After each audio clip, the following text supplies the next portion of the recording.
पीछे का सीन कुछ ऐसा है गाइस, कंसंट्रिक्स के बेटिंग एरिया। तो गाइस फर्स्ट राउंड मेरा कंप्लीट हो गया था। तो बताते हुए बहुत खुशी हो रही है कि जहाँ हम मैंने इंटरव्यू आया था देने के लिए कंसंट्रिक्स में, तो वहाँ भी इंटरव्यू क्लियर हुआ नहीं। तो बोले कि तुम्हारा जो स्कोर है वो कम है।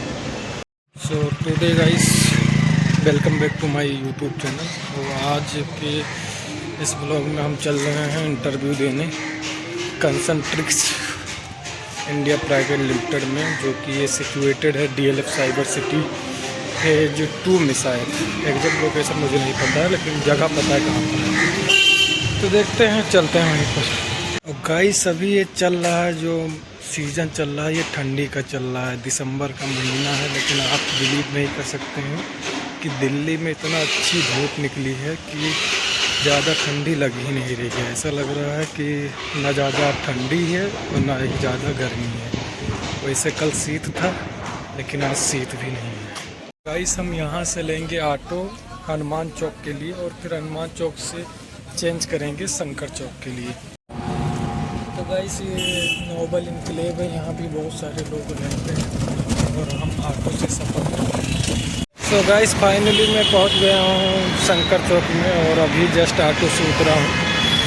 और यहां पर हमें क्रॉसिंग करना है, तो क्रॉसिंग के लिए बहुत ही भीड़ लगी हुई है। भीड़ क्या कह सकते हैं कि मतलब गाड़ियां बहुत चलती हैं, तो बहुत ही देखकर इसको क्रॉसिंग करना होता है। देख सकते हैं ये यहाँ का क्रॉस रोड है। यहाँ पर इतनी गाड़ियाँ चलती हैं कि आपको रोड ही क्रॉस करने में कम से कम 2-3 मिनट लग जाएंगे। अदरवाइज़ ये गांव जैसी रोडें नहीं है कि हाँ हम वेट करें कि गाड़ी जब रुक जाएगी तब मैं जाऊंगा। गाड़ी इधर रुकेगी ही नहीं कभी। तो ये है, और ये मेरी कंपनी लीला बहुत ही मतलब आँखों से देखेंगे तो शायद कैमरे से नहीं दिखता होगा, लेकिन जहाँ मैं काम करता हूँ वहाँ यहाँ से दिख रहा था। और ये है DLF का साइबर सिटी, जो DLF वालों ने ख़रीद रखी है। तो यहाँ पर बहुत सारी कंपनियाँ रन होती हैं। ये देख सकते हैं दिल्ली का DLF साइबर पार्क, जो कि ऐसा फील कराता है कि जैसे कि हम सब जर्मनी, दुबई या अमेरिका में घूम रहे हों। यहाँ की बड़ी बड़ी बिल्डिंगें और इतनी सारी कंपनियाँ, जो भी ट्रेवलर हैं उसको आकर्षित करने में मुझे ये मिला, जो कि क्रिसमस आने वाला है। तो इसी के उपलक्ष्य में DLF के बहुत जगहों पर आपको ऐसा क्रिसमस मिलेगा। जहाँ मैं काम करता हूँ वहाँ पर भी इससे भी बड़ा लगा हुआ है। तो ये है DLF फोरम, जो कि लिखा है बिल्डिंग 14 से, जो कि आप देख सकते हैं। यहाँ से अपने को लेना है लेफ़्ट, इधर जाना है। उसके बाद में जो कंसंट्रिक्स कंपनी है वो वहीं पर है। तो एक्चुअली मैं एक्साइटेड बहुत हूँ कि आखिर इंटरव्यू में क्या होगा क्या नहीं होगा।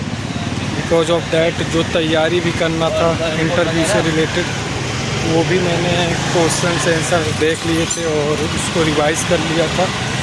बाकी आगे तो कुछ अपने हाथ में है नहीं, देखते हैं इंटरव्यू कैसा जाता है। ये जो बिल्डिंग है ये DLF में सिचुएटेड है, और इसी में है कंसंट्रिक्स ऑर्गेनाइजेशन। तो यहाँ से आप इंटरव्यू देकर यहाँ भी ज्वाइन कर सकते हैं। और इसका एक अलग बिल्डिंग है फेज़ 3 में, तो वहाँ पर भी ये कभी कभी ज्वाइनिंग के लिए वहाँ ट्रांसफ़र कर देते हैं। तो ऐसे इसमें केवल एक कंपनियाँ नहीं हैं, इसमें इन्फिनिटी कंपनी है और भी ऐसी जानी मानी कई IT सेक्टर की कंपनियाँ हैं। खैर अपने को इतना इन्फॉर्मेशन है नहीं कि how much companies is running over there, because of that we are working in the BPOs. So we have the knowledge related to the BPOs company, but we can check on the walls that there is mention C-Band and Mercer. A lot of organizations work in this DLF phase. इस DLF वालों ने ये waterfalls लगा रखा है, जो कि देखने में बहुत ही अच्छा लगता है। बट इसमें कोई ऐसे हाथ मुंह नहीं धुल सकता। बाहर से जो एरिया दिखता था इतना ह्यूज, अंदर से कुछ ऐसा ही दिखता है। तो गाइस हम फाइनली पहुंच चुके हैं कंसंट्रिक्स रिक्रूटमेंट सेंटर, देखते हैं यहाँ का प्रोसेस क्या होता है। यहाँ पर ये स्कैनर लगा देखे हैं, तो इसको हम क्रोम पर सर्च करेंगे तो इसका कुछ गूगल डॉक्यूमेंट फिल करना होता है, तो चलिए कर लेते हैं। तो now entering in the waiting area and we are waiting for our name. When our name will be call by the HR then we will go for the interview. पीछे का सीन कुछ ऐसा है गाइस, कंसंट्रिक्स के waiting area का। यहाँ पर employ लोग बैठते हैं, उसके बाद में जब नाम बुलाते हैं तो अंदर जाते हैं। तो अभी मुझे एक लिंक मिल गया है और उस लिंक पर एक टेस्ट होगा जिस पर 400 वर्ड में एस्से लिखना होगा। तो अभी हम वेट कर रहे हैं, पीसी जब खाली होगा तो उस पर मेरा नंबर आएगा और फिर मैं एस्से लिखूँगा। तो गाइस फर्स्ट राउंड मेरा कंप्लीट हो गया था 4 वाला। अब एक इनका टेस्ट होता है असेसमेंट, तो उसके लिए काफ़ी लोग आए हुए थे, तो पहले उनका नंबर होगा, उसके बाद में मेरा नंबर आएगा। तो अराउंड मैं 1 और 30 मिनट से वहाँ पर वेट कर रहा था, लेकिन अभी नंबर आया नहीं। तो हम कहे कि चलो बाहर घूम कर आते हैं। खाना वैसे मैंने खा लिया था सुबह ही, तो यहाँ पर लंच करेंगे नहीं। और आई होप कि 2 आवर बाद में मेरा छुट्टी हो जाएगा, बता देंगे क्लियर की हुआ कि नहीं हुआ जो भी है। तो यानी कि एक दिन प्रॉपर ये लगा देते हैं पूरा फाइनल बताते हुए कि तुम्हारा सिलेक्शन हुआ है कि नहीं। तो अभी 3:30 बज गए हैं, अभी 1-1.5 घंटा और गया है अपने पास। देखते हैं फिर आगे क्या होता है। तो बताते हुए बहुत खुशी हो रही है कि जहाँ मैंने इंटरव्यू आया था देने के लिए कंसंट्रिक्स में, तो वहाँ भी इंटरव्यू क्लियर हुआ नहीं। तो बोले कि तुम्हारा जो स्कोर है वो कम है, तो आप 1 वीक के बाद में ट्राई कर सकते हैं। तो बहुत खुशी हो रहा है।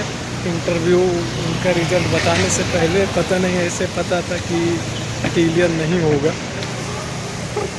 रीज़न इज़ दैट कि मैं प्रैक्टिस किया नहीं रिटन पर, जो उनका 400 वर्ड पर एस्से लिखना होता है इन इंग्लिश में।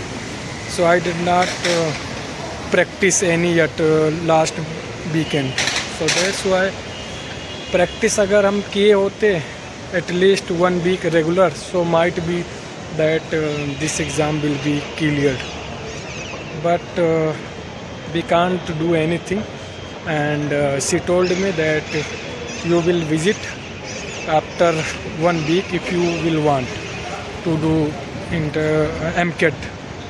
So guys अभी शाम हो चुकी है, तो पूरा दिन मैंने यहाँ गवा दिया है अपने।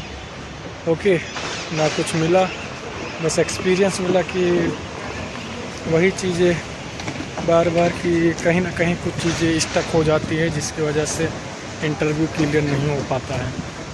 बट कोई नहीं, हम लगातार we will focus to continue our study and I hope that one day we will clear all the test of concentrics. So it is not a game of only one day, but one day we can do and defeat it.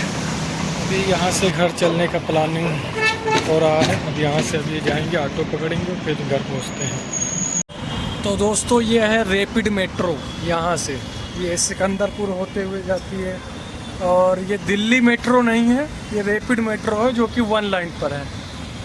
और यहाँ का ये रोडें देख सकते हैं कि कितनी यहाँ पर ट्रैफिक रहती है। इसमें अभी मार्केट में आ गया हूँ और मार्केट में कुछ खाने पीने का मन था, तो मुझे हल्का भूख सा भी लगा था, तो इसलिए मैं मार्केट में ट्रैवल भी कर रहा हूँ और खाना भी कुछ खा लिया। तो ऑटो मैंने ले लिया है। अब ये ऑटो मुझे छोड़ेगा मारुति गेट 1 के सामने, और वहाँ से कोई वॉकिंग डिस्टेंस पर रहता है 8 से 10 का रास्ता।